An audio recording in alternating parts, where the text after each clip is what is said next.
મીઠાના મુવાડાના ગ્રામજનો 15 વર્ષથી લાકડાના પુલના સહારે.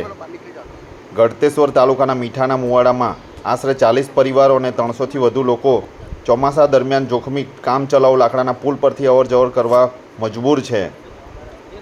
શાળા, દૂધ મંડળી, ખેતર અને હોસ્પિટલ સુધી પહોંચવા માટે પણ આ જ પુલ એકમાત્ર સહારો બન્યો છે.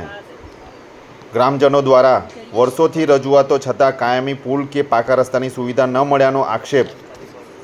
તાત્કાલિક પુલ બનાવવા માટે ઉઠી માંગ.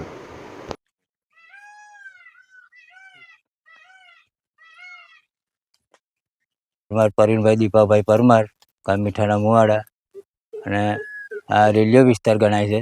એમાં પહેલું આ પરુ રૂમાલ પરુ આવે છે અને પાછળ સોમાપુર આવે છે. એ સોમાપુરામાં લગભગ 8-10 ઘરો સ્થાયી જ રહે છે, પહેલેથી વર્ષોથી જણાયા જ રહે છે. કુલ ટોટલ 50થી 60 ઘર ખેતરોમાં રહે છે. આજીવન આ જ રસ્તો છે. ચોમાસામાં આજ બનાવવો જ પડે અમારે, તો જ આ જવાય ખેતરોમાં, જવાય જ નહીં.